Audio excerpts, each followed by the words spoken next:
Everybody, it's the old bear again, and we're here on the old bear's den of Bigfoot. Tonight, on Saturday night, I'm doing two videos, and the first one will be out tonight, and the second one will probably be out either tomorrow morning before I leave to go to Pennsylvania, or if I can talk my beautiful wife, the one with the exquisite voice that you heard on the video I did there on Easter Sunday, if I can talk her into it, maybe I can get her to upload it on Sunday night. But anyway, it's coming out. Well, ladies and gentlemen, this story happened here in West Virginia. It it actually goes with a story that I did about a 9-foot tall Bigfoot and a 12-foot tall Bigfoot. If you go back and watch that video, you will see that these Bigfoot were very, very aggressive towards the hunters. Beat the hood up on a truck, on a pickup. And the gentleman, I've talked to him a couple times since then, and he put me in touch with another person that had went in there after somebody, and I'm not sure if it was the government or maybe the coal company, because the area that it was used to be an old long wall mine, and it's been reclaimed, and we used to go in there and bear hunt and never had any trouble. Well, this man had been in there bow hunting quite a few years, and he never had any trouble, except when he ran into these two big, huge Bigfoot that evidently wanted to eat people because of the way they acted. Anyway, you can hear in the background another truck coming in to my neighbor's home. They're bringing in a piece of equipment. I don't know why. It's none of my business. Anyway, what happened was I talked to this other gentleman, and he has been in the area where his buddy had the experience with the two very large Bigfoot. He has evidently has ran into those two Bigfoot. One of those two Bigfoot, the 12-foot one. He didn't believe his buddy. He went in there and went hunting one time. And this is after they shut off this area. How he got in there, I don't know. I'd love to know, to get in there myself to check it out. Because like I said, I used to bear hunt in there before we started hunting with hounds. And it's a pretty nice place to hunt. There's a lot of nice bucks in there. There's a lot of nice bears in there. But you can't get in there. It's posted off, fenced off, gated off, and everything. It's off limits. Anyhow, he went in there. Not bow hunting. He went in there to turkey hunt this past spring in 2019. He got in there before daylight. He said he rode a four-wheeler in there.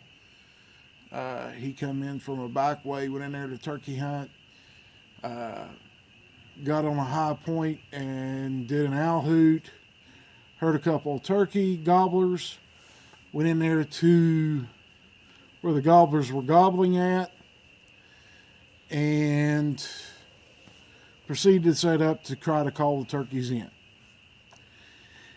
As he was calling these turkeys in, unbeknownst to him, something was hunting him.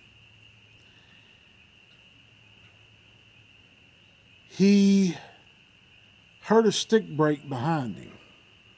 He turned around, thinking that Maybe it was a coyote or something of that nature, or a bobcat that had made a mistake and he heard it coming.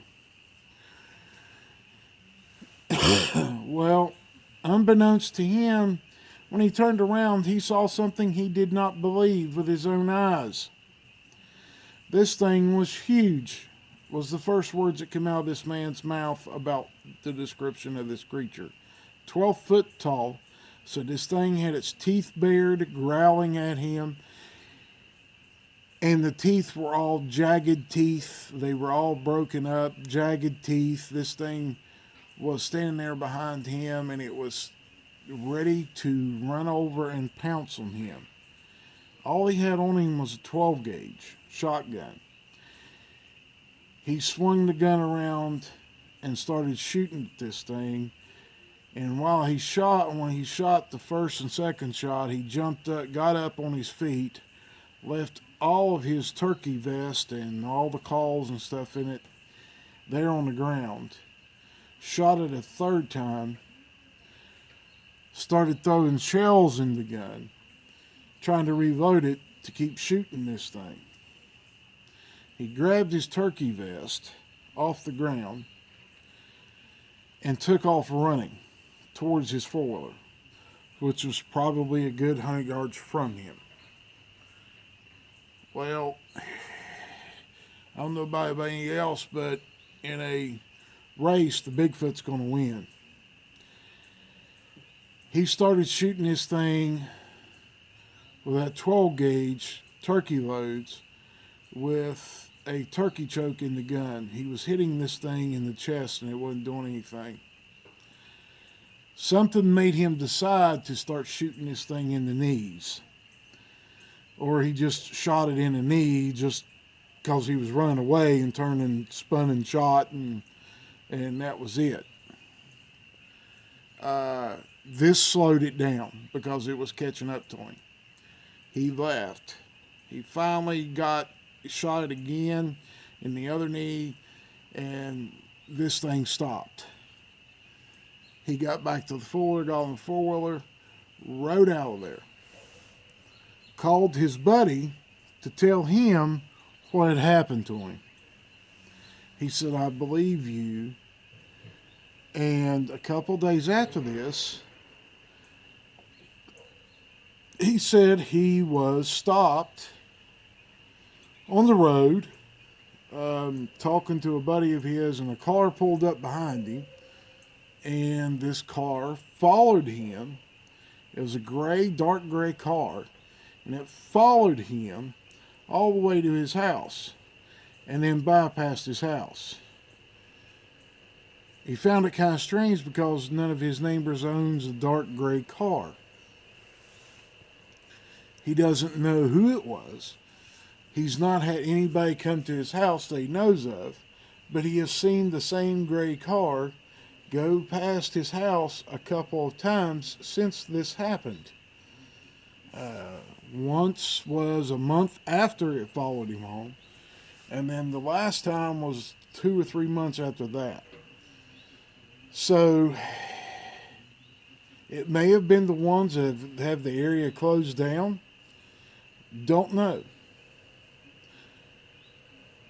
But anyway, when it came to the Bigfoot, he said this thing was huge. It was broad, probably 5 to 6 foot across his chest, 12 foot tall at least, 12 foot tall.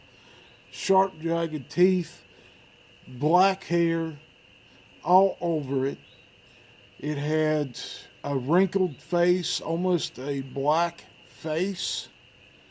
He said the eyes were black. There was no whites showing of the eyes. It had a monkey-type nose, a monkey-type mouth that protruded out from the face, and sharp, jagged teeth.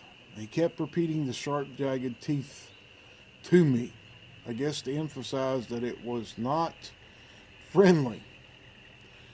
So, ladies and gentlemen, there is another story from West Virginia for you.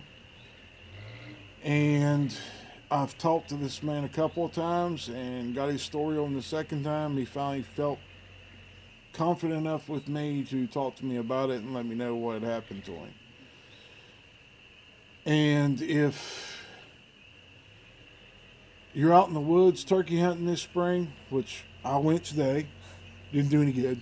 It was foggy. Turkeys just went straight to the hens and didn't do any good. Anyway, ladies and gentlemen, be safe out there this spring and this summer. If you get out in the woods, be prepared for anything. It seems that there are more encounters. I've gotten a few phone calls over the last couple of weeks, and I hope that I can get their stories to you guys. And we're losing light, so we're going to cut the video off here. I hope you all enjoy it. And each and every one of you, please stay safe. Don't get sick. I want you back on the next one. We want to see you guys, want to hear from you. And stay healthy, everybody. And stay blessed. And we'll be praying for each and every one of you. And we pray that you all are healthy and wealthy and wise. And y'all have a blessed night. Bye-bye.